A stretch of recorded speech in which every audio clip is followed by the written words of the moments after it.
É, só para começar dizendo que essa é uma ideia que surgiu junto com a Kit, acho que a gente estava, né, no Afro-Europia, se calhar não me lembro muito bem, mas conversando sobre como é que, em termos metodológicos, a gente podia conversar um pouco sobre história oral de vida, porque é uma tarefa que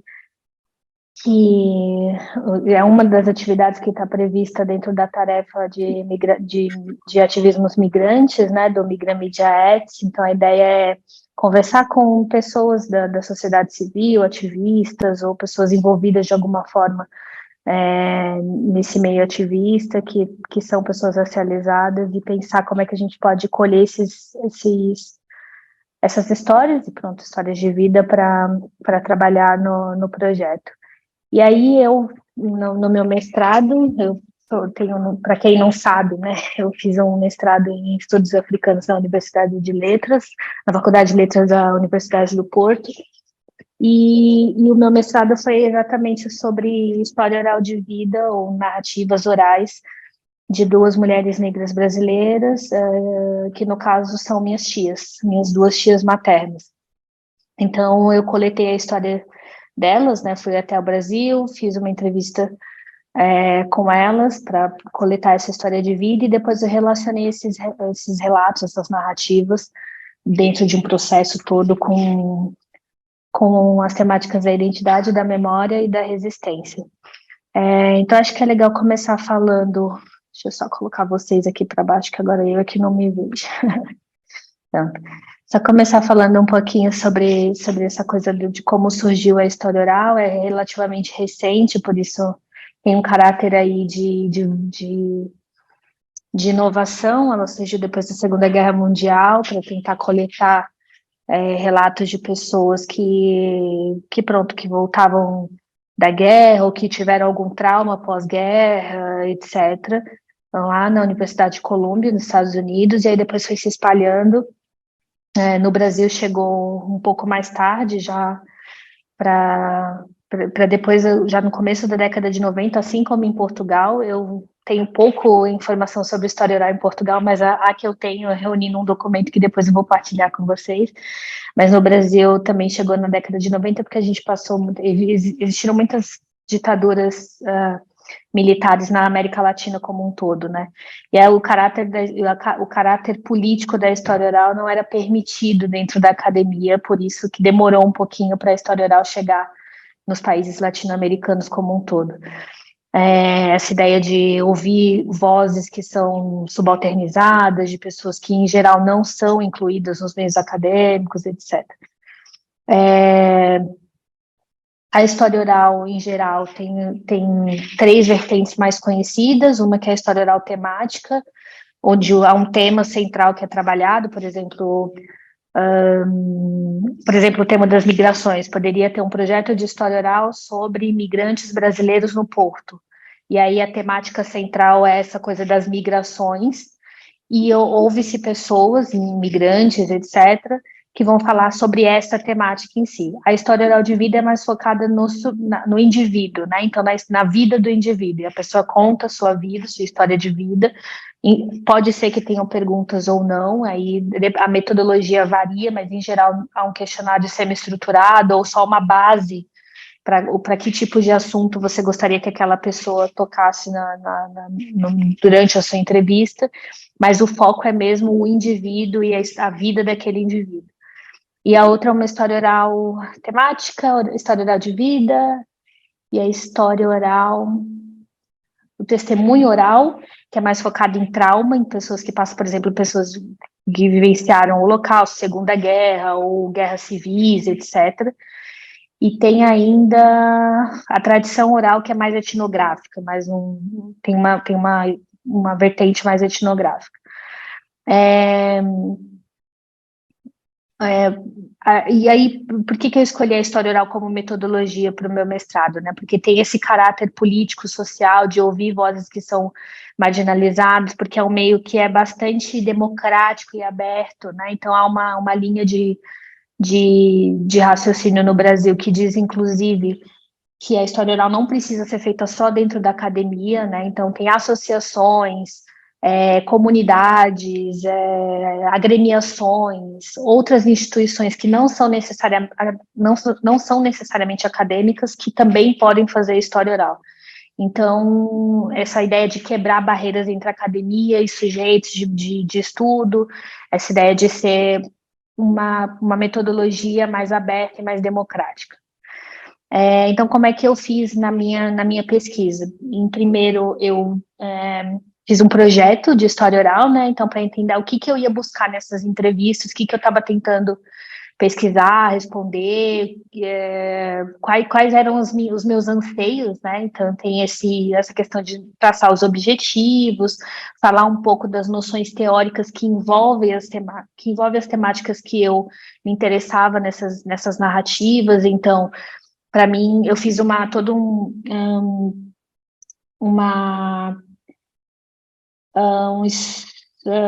que me fugiu o nome agora. Aqui tem um nome, Estado da Arte, um Estado da Arte sobre memória, sobre identidade, sobre as noções de resistência, etc. Para depois, isso tudo antes mesmo de chegar na parte das entrevistas, né? E aí depois que eu fiz esse estudo todo de estado da arte, é que eu fui pensar, ok, o que eu vou buscar nessa entrevista, o que eu quero, o que me interessa, né, dali, quais são as temáticas que possivelmente podem surgir ali, que me interessam falar, como é que perguntas ou que intervenções que eu posso fazer durante a entrevista que podem guiar, que podem talvez suscitar questões que me são importantes, né? E aí eu montei um guião básico, que depois também vou disponibilizar tudo para vocês, e fui para o campo, né? Com meu caderninho, com o meu gravador,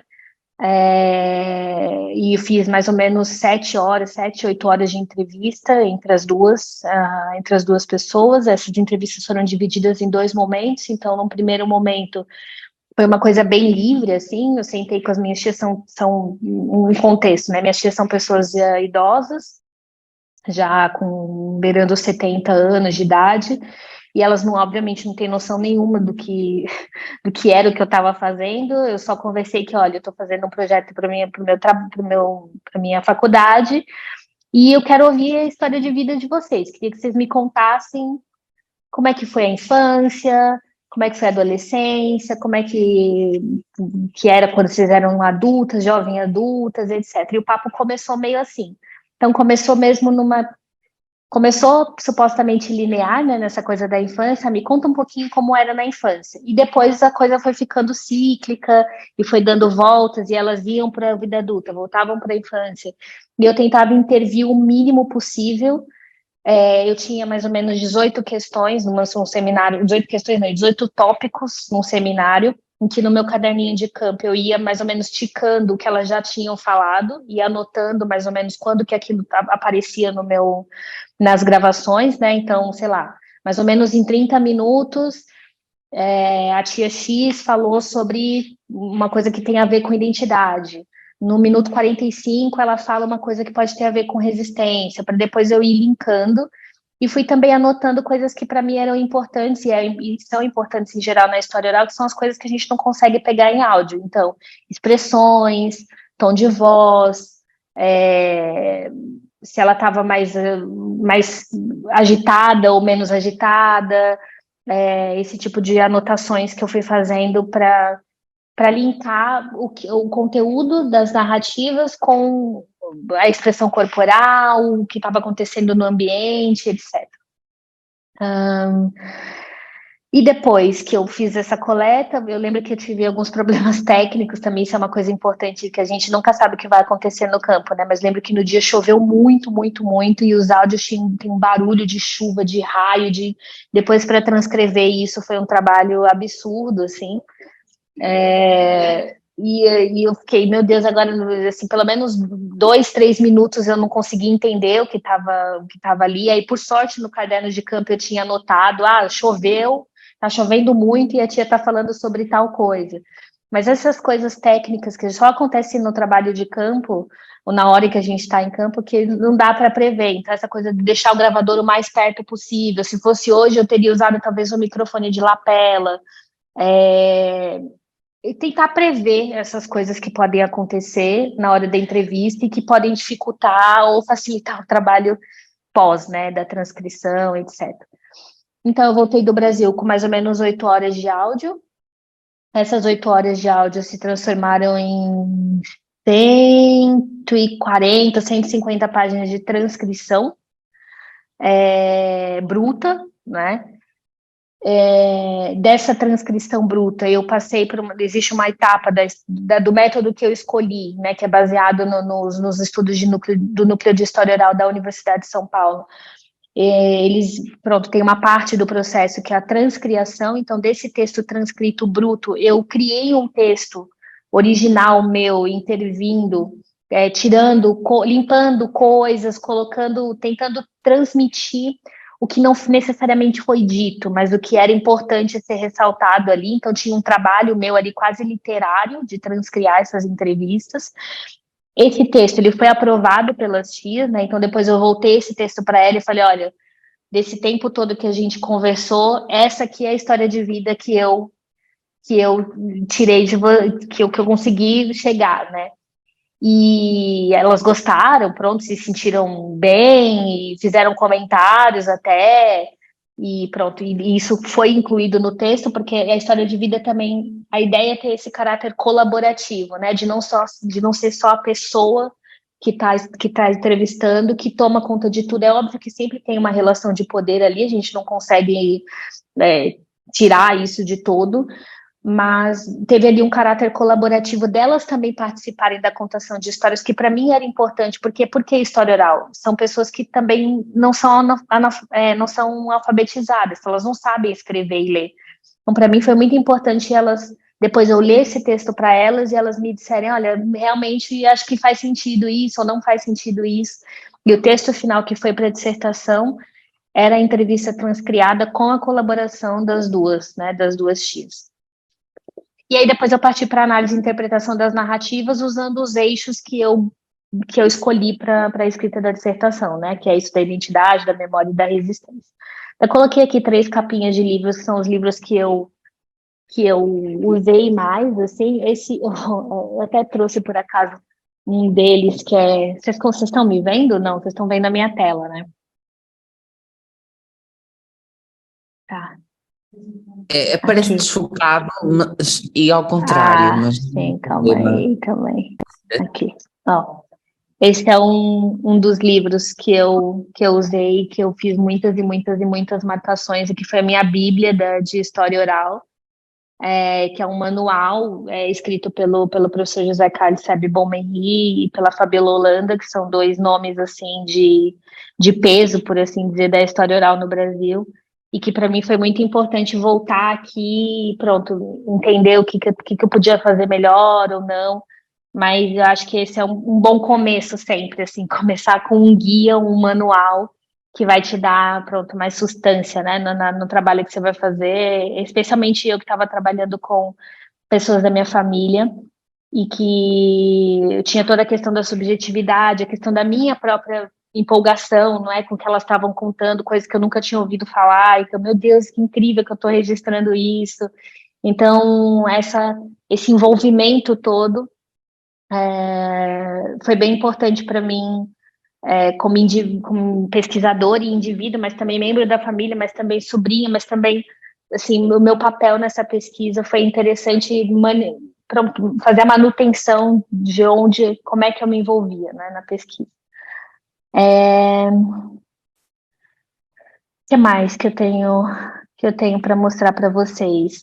Tem um vídeo, calma aí, que eu vou mostrar, são 5 minutos trecho de vídeo que eu acho que é importante, com provocações da professora Suzana de Ribeiro, que também é uma das especialistas em história oral do Brasil. Depois, é basicamente isso, eu vou terminar com esse vídeo e a gente pode abrir para cada um contar, ou comentar, ou fazer o que acha melhor, mas eu acho que ela tem reflexões muito interessantes sobre o que é, o que não é história oral de vida e como é que a gente começa, né, um projeto em história oral de vida. Vocês estão vendo minha tela no YouTube? Então, tá. Então eu vou começar aqui.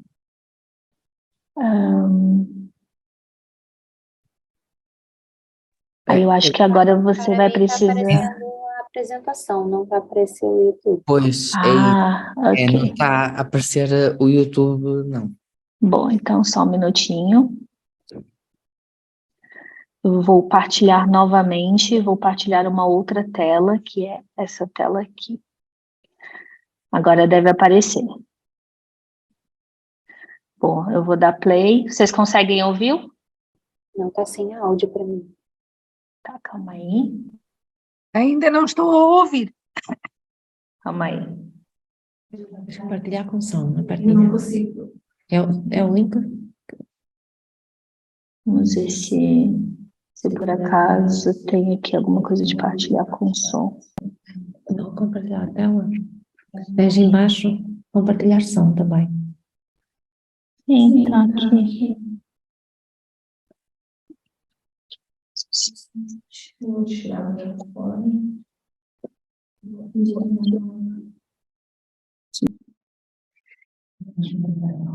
Sim. E agora? Embaixo lado esquerdo. Quando aparecer, não é? Sim. É. Boa.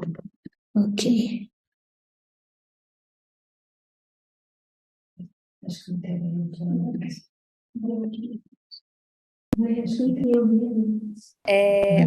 Aqui nesse encontro a gente vai falar um pouco sobre um panorama histórico e alguma coisa sobre conceitos, sobre usos dessa história oral, enfim. Reflexões sobre o uso dela no presente. Esse vai ser o nosso assunto. Para começar... Vocês estão ouvindo? Sim, vai. Ouve, tá. É aqui que eu... Estou ouvindo. Você ouve bem, Luísa? Sim. Pensar um pouco o presente. Esse vai ser o nosso assunto. Para começar, pensar um pouco o que é, então, história oral. Fazendo uma abordagem bastante ampla, né, desse assunto, pensar, refletir um pouco sobre o que é história oral. A gente pode dizer que história oral é um processo, né? Um processo de trabalho que vai privilegiar diálogo, colaboração de vários sujeitos, considerando experiências, memórias, identidades e subjetividades de todos esses sujeitos que estão envolvidos num projeto, né? E qual é a finalidade? A produção de um conhecimento. A produção de um conhecimento que tem uma natureza diferente, que tem natureza justamente nessa subjetividade, no encontro de subjetividades e baseado na memória, né? Esse conhecimento ele vai se dar por meio da construção de narrativas e de estudos que vão dar conta, né, falar sobre a experiência de grupos ou de pessoas. Então, assim, isso numa abordagem bastante ampla, a gente pode considerar que a história oral, então, não é uma entrevista, não é um fazer simplesmente. É todo um processo, é todo um conjunto de trabalho, né? Muita gente acaba se animando, às vezes, com o processo de fazer uma entrevista, vai lá, grava, né? E fala, fiz um projeto de história oral, né? Então, só para começar também, o que não é, né? Um pouco do que não é história oral. Só uma entrevista não é história oral, né? Só uma entrevista é entrevista, tem um nome para isso, né?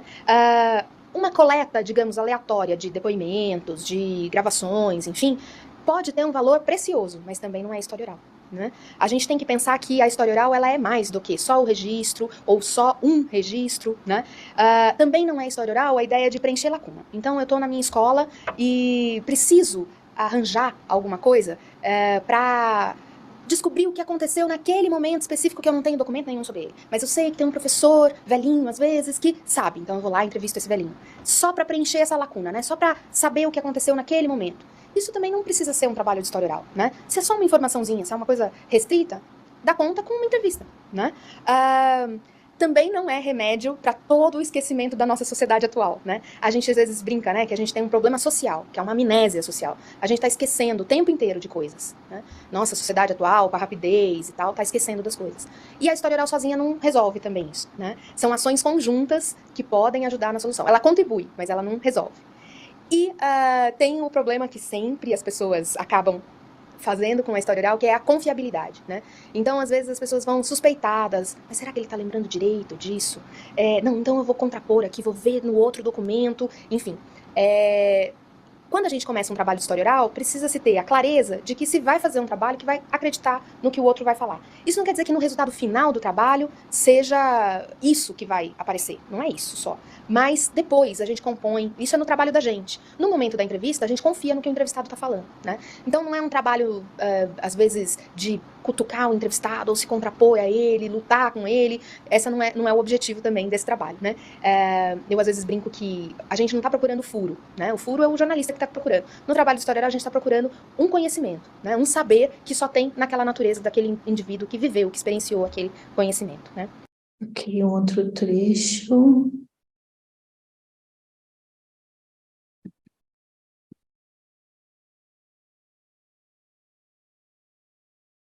O trabalho com história oral ser diferente, né? O que é diferente no trabalho com história oral? Eu acho que, basicamente, né, dos outros tipos de pesquisa qualitativas ou dos outros tipos de pesquisa em ciências humanas, enfim, nas humanidades, a história oral, ela encara, desde o início, a ideia da subjetividade. Da não existência de um único conhecimento possível, né? A subjetividade, ela é base para a construção da história oral, né? De qualquer documento em história oral. Porque ela é baseada na memória, que tem essas variações e etc., então ela precisa, né? Ao mesmo tempo, ela usa a memória como uma ligação entre as experiências individuais e as vivências coletivas. Ela insere o indivíduo na coletividade, e isso é algo muito importante também.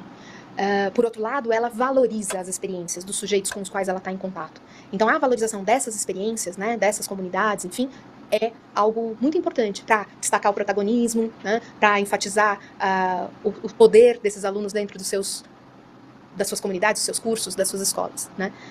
Por fim, é possível traçar, né, com os trabalhos de história oral, é possível alcançar a ideia de identificação e de coletividade, né, de comunidade nesses trabalhos. E isso é fundamental, né? A ideia de pensar que eu pertenço a essa comunidade, mesmo não sendo igualzinho àquele outro que vive ali do lado, não tem problema. Que eu sou, né, eu estou nesse grupo. Isso é muito importante, né, para os jovens, principalmente para os adolescentes e jovens que precisam disso, né? Eles muitas vezes querem ser diferentes, mas eles precisam saber que eles são parte também, né? Então, essa identidade na diferença, a ideia da composição de um senso de comunidade, são coisas que a história oral pode ajudar e muito, né? Pode instrumentalizar muito as escolas e os professores nesse caso. Mas como que a gente começa, então, um trabalho de história oral, né? A gente está com vontade de começar. É preciso, então, começar fazendo um projeto. O primeiro passo vai ser a escrita de um projeto, que vai definir como é que eu vou seguir essa história oral, né? A escrita desse projeto tem a definição dos gêneros de história oral.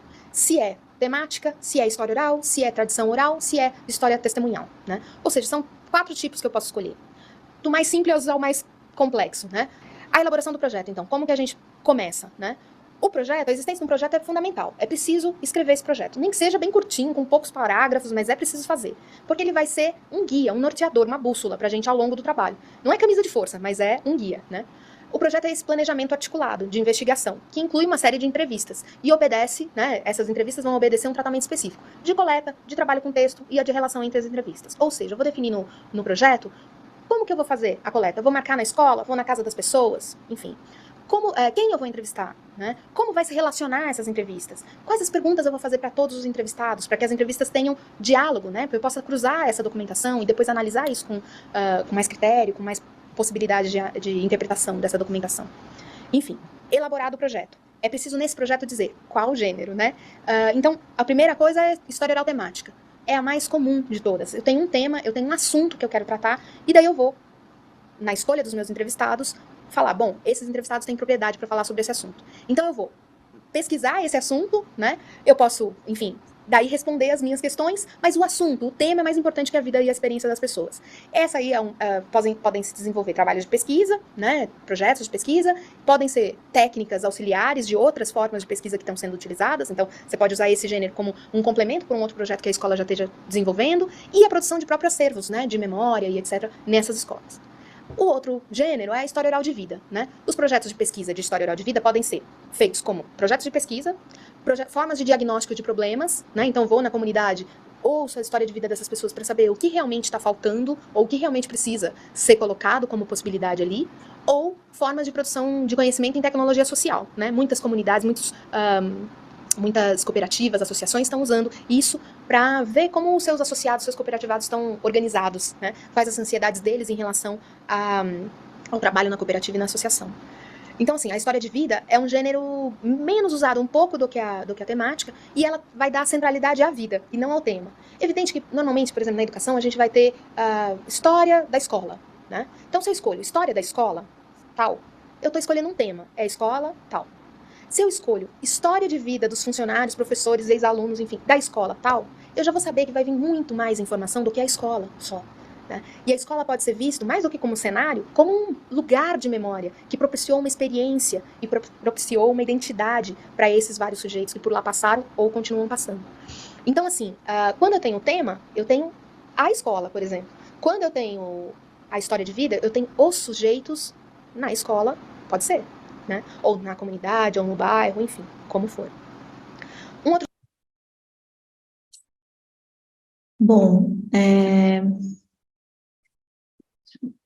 como último ponto aqui, acho que essa aula, né, online da professora Suzana Ribeiro, ela é muito didática, né, sobre como funciona a história oral, como que a gente pode começar a história oral. E eu montei um dossiê, por assim dizer, de história oral, que eu acho que é interessante a gente ter como equipe. Eu vou partilhar com vocês, se quiserem, já dá para baixar com QR Code, mas tem uma pasta com artigos e livros, todos que eu usei na minha pesquisa de história oral. Tem um guião, que foi o que eu utilizei para fazer a minha entrevista, né, com temáticas, questões aqui, acho que vocês estão vendo também na tela. Tem uma playlist no YouTube com todas as reflexões, cursos e metodologias sobre história oral que eu achei interessante. E aí tem também parte de como que a história oral funciona, por que ela é interessante, até como fazer especificamente a história oral. Tem também, por último, eu deixo 2 indicações de canais no YouTube que debatem muito a questão da temática da história oral. Um é do Núcleo de História Oral da USP, eles têm várias e várias na pandemia, né? Tiveram milhões de lives sobre história oral, de mulheres, de jovens, tem até de Moçambique, tem milhões de opções aqui, muitos e muitos vídeos sobre isso. E um outro canal no YouTube que é da Associação Brasileira de História Oral. Eu salvei mais referências, e também tem alguns conteúdos aqui que acho que podem ser interessantes explorar. Eu salvei mais referências do Brasil, porque eu acho que a história oral está mais consolidada lá, né? Pelo menos dentro dos países de língua portuguesa foi que eu encontrei mais referências, mas na pasta que eu vou compartilhar com vocês logo no final dessa sessão, tem por acaso um artigo falando sobre a história ou a história da história oral em Portugal, ou pelo menos quais são as teses ou trabalhos que foram feitos em história oral aqui em Portugal. Estão muito ligadas à política, muito ligadas às questões femininas, às questões de gênero em geral, que eu acho que pode ser interessante também dar uma olhada. Acho que da minha parte é isso. Se tiverem dúvidas ou questões, a gente pode trocar. Eu sei que a Sheila teria alguma coisa para falar, sei que a Carla também, e pronto. A sessão está aberta agora para qualquer pessoa que quiser compartilhar suas impressões ou questões, acho que é para isso.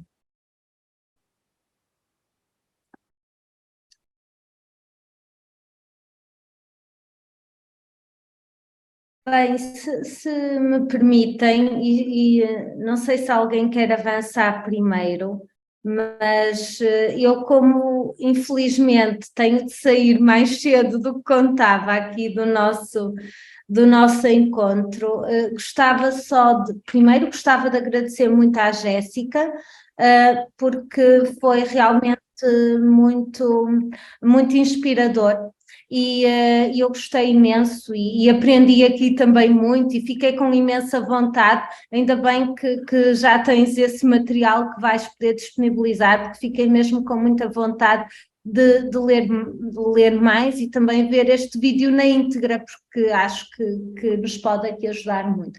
Aquilo que eu tinha aqui para partilhar convosco, não é que eu tenha grande experiência quando comparo aqui com a Jéssica, acho que ela se dedicou aqui com muita profundidade à história oral, mas aquilo que eu gostava de partilhar, que eu acho que pode ser pode ser útil aqui para o nosso projeto, foi uma experiência que eu tive, e eu depois também deixem-me só aqui partilhar aqui a minha tela, porque eu não preparei nada para falar, mas gostava de partilhar aqui só esta página do Centro de Documentação e Arquivo Feminista Helena Guimarães, que pertence ao MAR, à União de Mulheres Alternativa e Resposta, e porque a minha experiência parte precisamente de um projeto que foi este Memória e Feminismos, e se vocês virem tem aqui muitas edições deste projeto. Eu participei no início do projeto em 2012, 2013,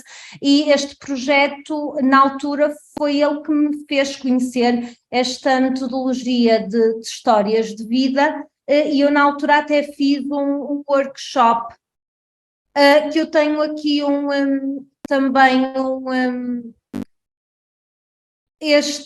conseguem ver, certo? Este livro que está aqui, que foi as pessoas que deram o workshop, eu acho que é muito útil. Eu tenho a introdução deste livro e também o tenho em papel, não o tenho em formato digital, mas posso facultar para o projeto em papel, e tenho digitalizado a parte da introdução que nos fala sobre a metodologia de histórias de vida, que foi um workshop que foi conduzido pelas investigadoras, pela Maria José Magalhães e pela Angélica Lima Cruz, que a Angélica Lima Cruz estava na Universidade do Minho e a Maria José Magalhães, que pertencia ao MAR, também estava na Universidade do Porto, e elas conduziram este workshop porque já tinham utilizado muito histórias de vida em vários projetos, nomeadamente ligados às questões de violência de género, violência contra as mulheres, e portanto também nos levantaram aqui algumas interrogações que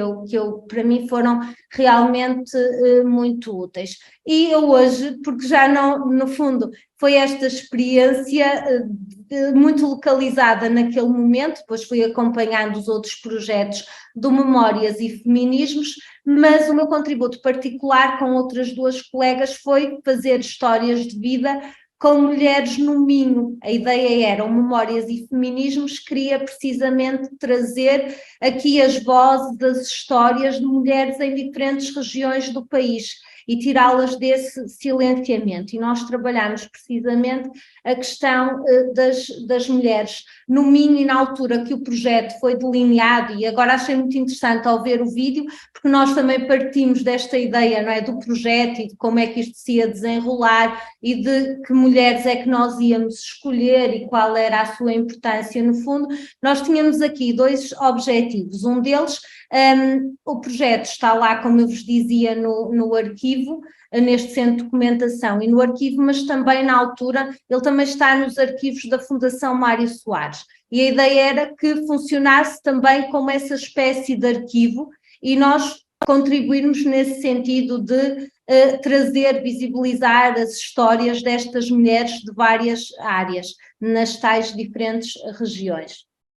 Nós fizemos isto em simultâneo, nós no Minho e outras colegas na altura na Madeira, foi a primeira edição e foi muito interessante toda esta troca que nós na altura fizemos e numa altura que não se fazia tanto, não é isto que nós estamos a fazer, que é muito útil também até por Zoom, quando não podemos estar, e na altura lembro-me de que foi uma das maiores dificuldades de ver também como é que nós criávamos aqui alguma uniformidade, porque depois estas histórias, a ideia era elas estarem ali disponíveis, mas também era criar uma agenda, e nós fizemos uma agenda com recortes dessas histórias, que depois foi a agenda daquele ano a seguir, e tentámos trabalhar isso daquele modo, de algo que a Jéssica também já explicou, fazendo com que depois de toda a transcrição e deste processo as pessoas que faziam parte dele, elas se sentissem confortáveis com esses trechos que nós estávamos ali a utilizar, com esse pequenino recorte. Porque para mim, e daquilo que eu me recordo, aquilo que mais me ficou presente por um lado foi, nós tínhamos os tais tópicos que guiavam a conversa, mas depois quando chegámos lá, nós verificámos que realmente as histórias eram tão diversas que cada uma foi para um lado completamente diferente, e aquilo foi o mais rico também, trazer essas diferentes narrativas. Tínhamos esses tópicos, mas depois percebemos que essa uniformidade era muito interessante, era nessa diversidade, e portanto, por exemplo, lembro-me que uma das histórias, efetivamente, foi parar à situação de violência que marcou aquela mulher durante toda a vida, e nós, quando a escolhemos, nós não tínhamos sequer, nunca pensámos em ter nada do seu relato, não é, que tivesse a ver com uma história de violência, mas aquilo acabou por afetar toda a sua trajetória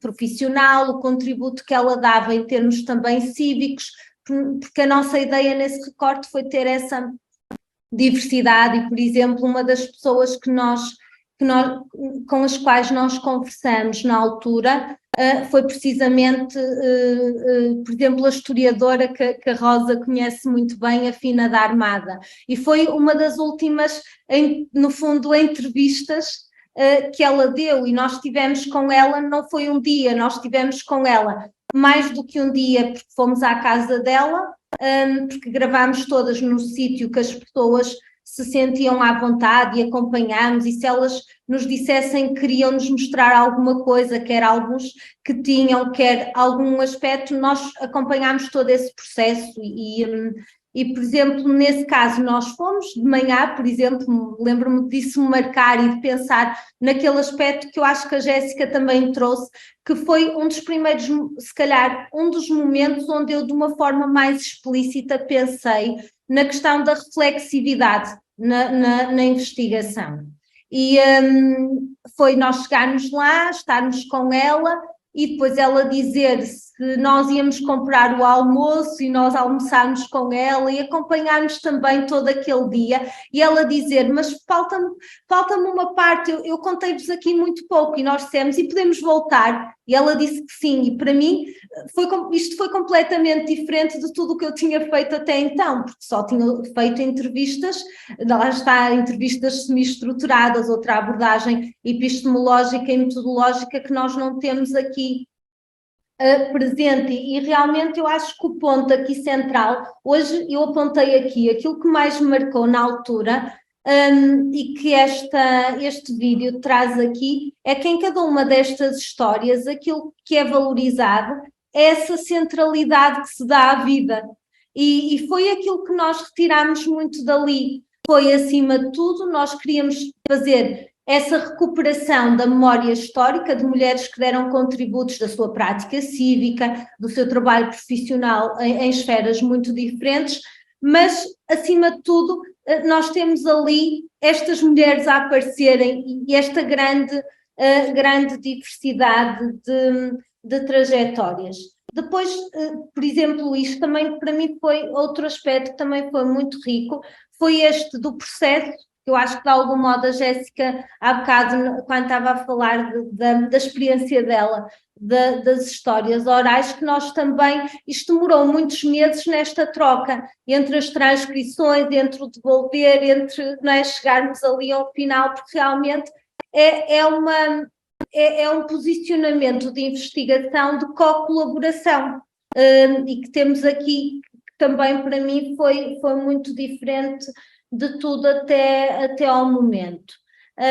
E depois, por exemplo, isto deu-nos as bases para fazer outras coisas. Nós percebemos que tínhamos um projeto, lá está, e eu vou voltar só à questão do projeto, e portanto nós não o podíamos deixar cair.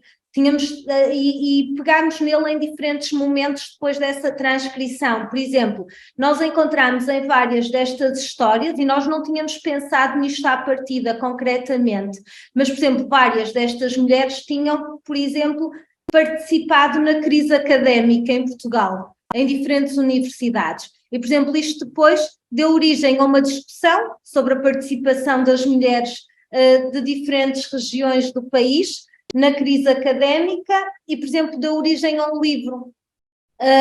E, portanto, este material, depois, se nós formos a ver, ele foi muito rico e foi recuperado em diferentes outros momentos, e acho que, acima de tudo, a mim o que me fez pensar é que o que tem de mais rico nesta utilização desta abordagem metodológica é aquilo que nós às vezes, nós na investigação muitas vezes não temos tempo e não se faz histórias de vida sem nós termos muito tempo, e eu às vezes fico a pensar que agora e depois destes anos, nós na altura, nós fomos lá, nós voltamos, nós conversamos, nós transcrevemos, nós vimos com elas, e às vezes eu fico a pensar, será que hoje eu conseguia fazer histórias de vida com aquela capacidade de tempo que tive naquele momento? Eu acho que para mim é um dos grandes desafios, porque não dá para fazer histórias de vida a correr, e vou dizer isto assim,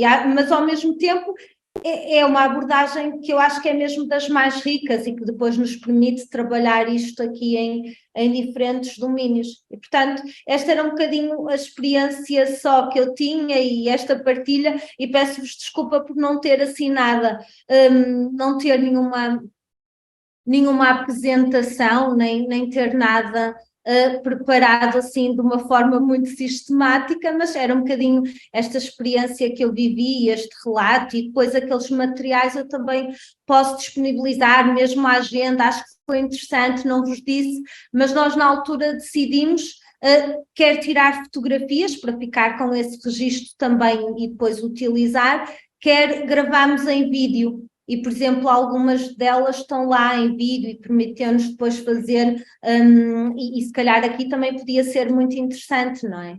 Para termos esse registro. E, por exemplo, eu lembro-me sempre deste caso da Fina da Armada, porque foi mesmo a última conversa que ela teve com alguém, e acho que também me marcou muito por aí o contributo que nós demos, e lá está o tempo que estivemos com ela, e acho que aí respondemos bem àquilo que era o projeto, que era essa recuperação da memória histórica, era esse marcar e era esse construir também arquivo. Pronto, e era isto.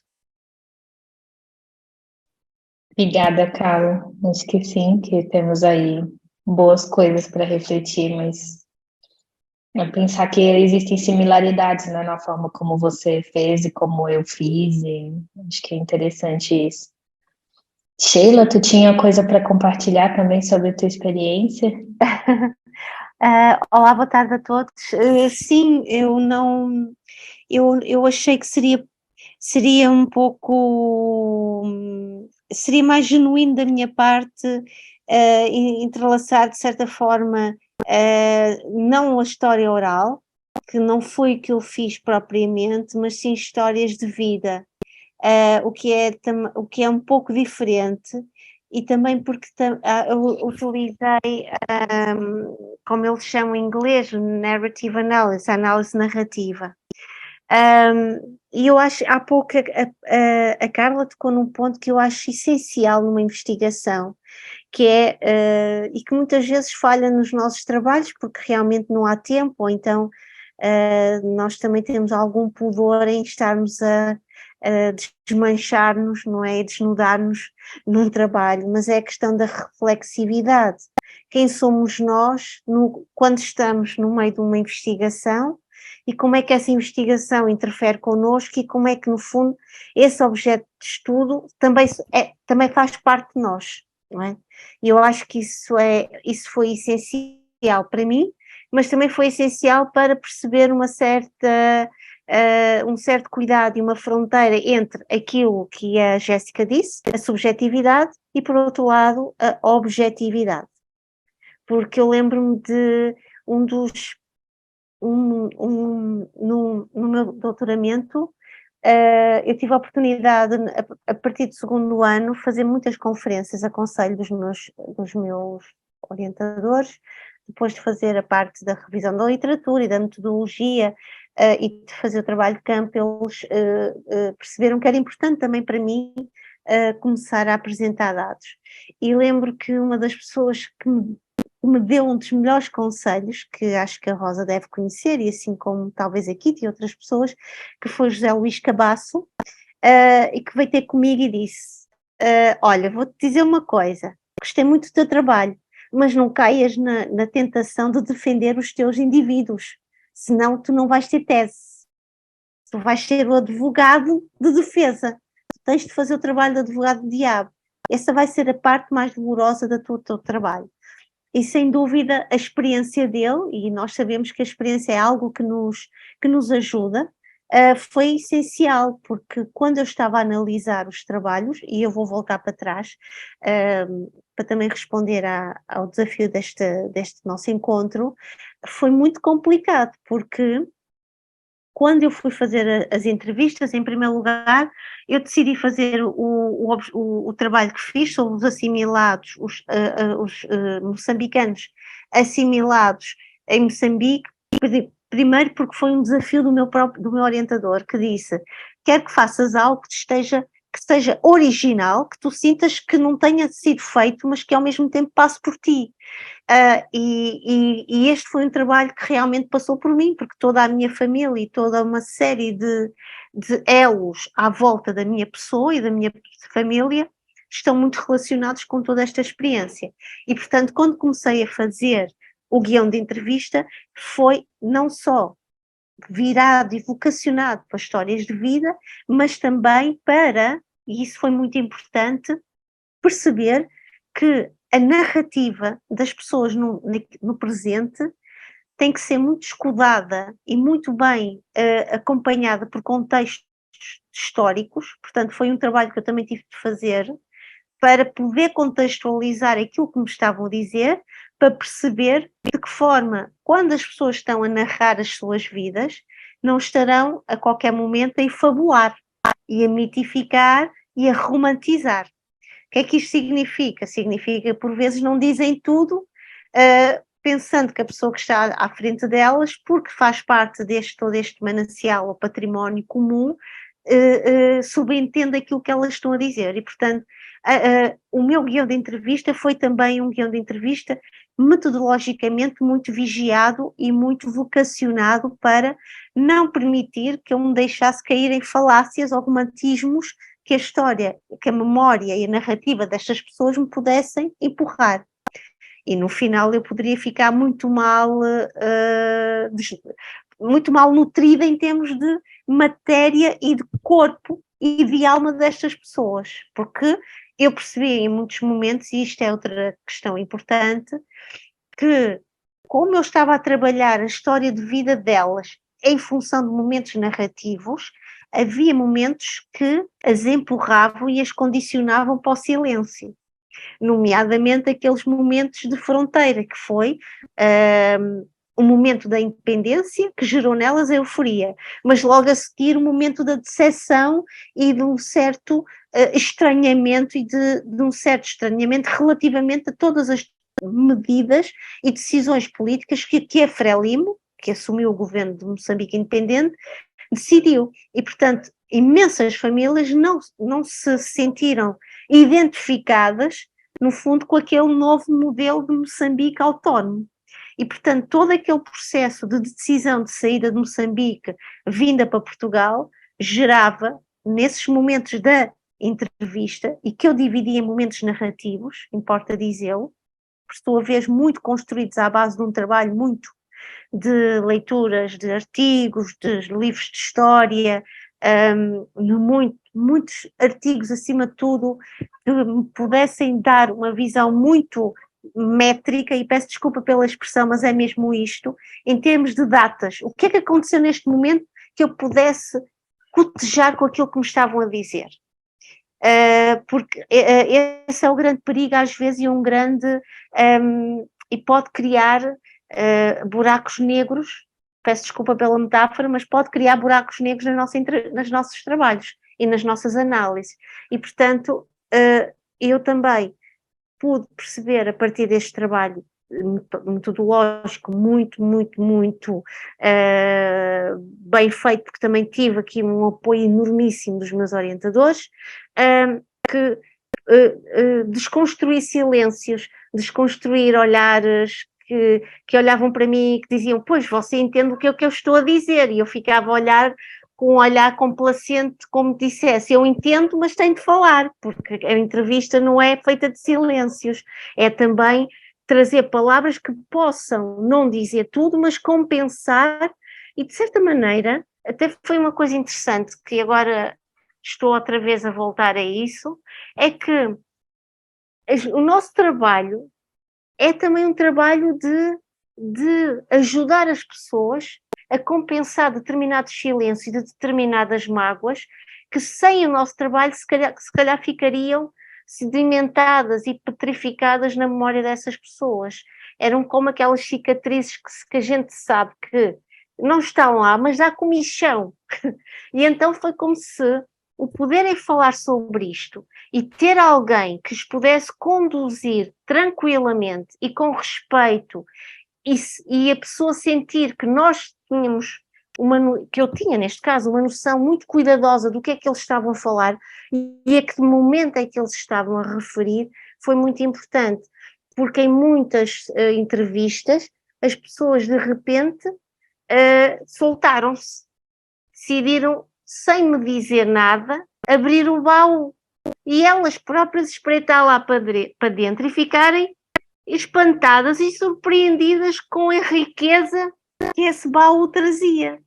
Porque muitas delas diziam logo, eu não tenho nada para dizer, eu já disse tudo que você sabe, eu tenho a certeza que você sabe muito mais do que eu. Isto foi uma das grandes estratégias de logo para me criar um distanciamento, não é? Porque nós nunca podemos esquecer que à nossa frente não está um entrevistado e uma entrevistada. À nossa frente estão pessoas inteligentes, com estratégias para se defenderem de qualquer tipo de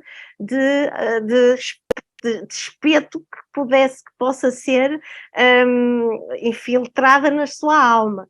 E, portanto, todos estes cuidados, para mim, foram importantes. Porquê? Porque fiz realmente este trabalho muito, muito cuidadoso em termos de revisão da literatura, perceber o que era isto da narrativa, o que é isto da memória, como é que a narrativa e a memória se casal e muitas vezes, entre elas até, que parece um casamento doce e fácil, não é.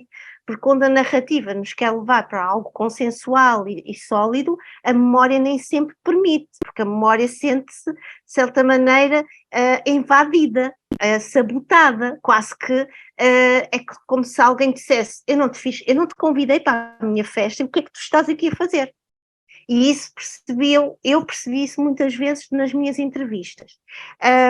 Também havia o facto, muito interessante, que durante as entrevistas eu percebi que aquelas pessoas que faziam parte do universo para mim desconhecido, de repente desaguavam perto das vidas da minha família, porque algumas dessas pessoas conheciam a minha família.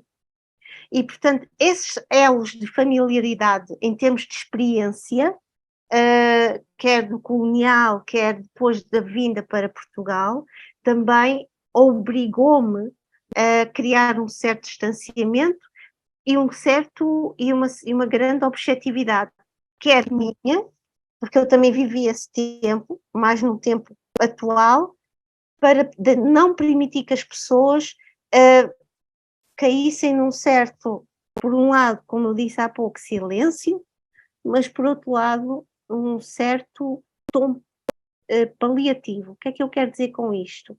Era tentar passar momentos mais difíceis e dolorosos.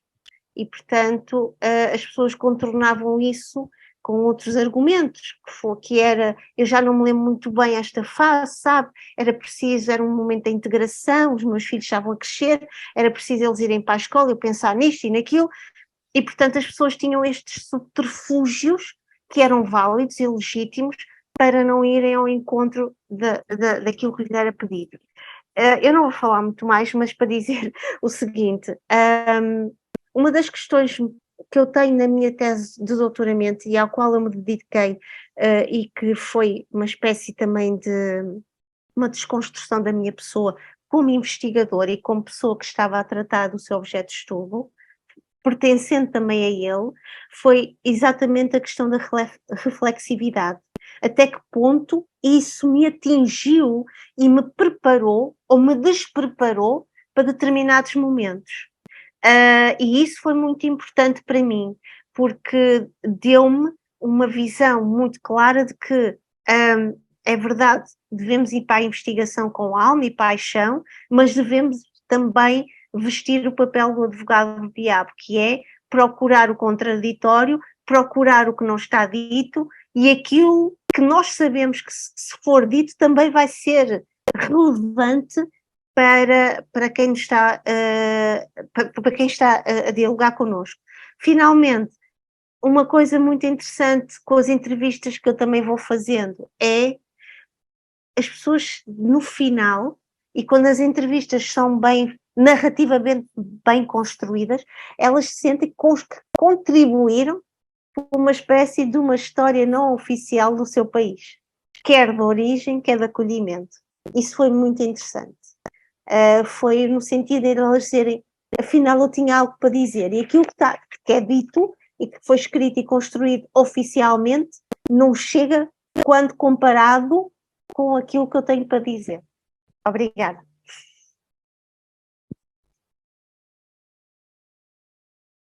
Obrigada, Sheila. Muito interessante. Engraçado que achei, pelo que eu entendi, o teu trabalho já foi para um lado em que a pesquisa documental teve lado a lado ali com os relatos orais, não é? No sentido de ponto de ver datas, ou ver o que foi registrado na história a respeito daquilo que as pessoas estavam dizendo e etc. Sim. E aí a gente já tem uma outra vertente que é isso, né? Tu já começou falando isso, é uma outra vertente, não é a história oral de vida ou a história oral no geral, ela inclusive vai um pouco debater essa ideia de confirmar dados porque ela entende que o relato do indivíduo ele vale por si, que não necessariamente a gente precisa confirmar isso na história oral, na pesquisa documental, na história oral, na pesquisa documental, etc. Então ele encara a questão da subjetividade do relato em si como sendo válido. E aí eu me lembro da coisa da teoria do standpoint theory da Sandra Harding. Exato, e dessa ideia desse debate, né, sobre objetividade, subjetividade, de como é que quando a gente assume a subjetividade da pesquisa, a gente talvez até torne a pesquisa ou enfim o trabalho mais objetivo. Então acho que é muito interessante a gente fazer esses contrapontos assim, até mesmo para ver para onde vamos, né, de onde vamos partir, qual é a posição que a gente vai assumir ao fazer essas entrevistas, né? E só para terminar, Jéssica, só para terminar, Kitty, e uma coisa muito interessante que eu acho extremamente gratificante é quando as pessoas sentem que podem ser uma contribuição. Elas não estão só ali como um sujeito que está a falar, elas também são uma contribuição. E quando elas colocam nesse lugar, porque nós também o permitimos, é uma coisa fabulosa, porque depois termina a entrevista e as pessoas dizem, olha, eu depois se me lembrar de mais alguma coisa eu vou telefonar para si. E vão fazer pesquisa e vão procurar coisas e telefonam e isso é absolutamente, porque a própria pessoa depois exige para si um momento de pensamento também ele historicamente pautado. Também elas fazem o seu trabalho de, será que aquilo que eu disse é verdadeiro no sentido, não é verdadeiro, é verosímil. O verdadeiro aqui pode ser demasiado duro e até ingrato. É verosímil. Então elas vão procurar nas cartas, em registros muito pessoais, se aquilo que disseram, ou se naquele dia em que elas disseram, olha, eu estava na praia eu estava em Pemba, e depois elas telefonam até e dizem, olha, afinal não estava em Pemba, estava a caminho de outra... É muito bonito, é muito interessante elas próprias se tornarem historiadores da sua própria vida. É isso. Muito, muito interessante. E eu acho que essa é uma questão que a investigação também tem que trazer ao de cima, que é quando o próprio objeto de estudo também ele é uma contribuição e assume-se nessa linha como algo relevante, não como algo que é aquele momento e depois acabou. Boa.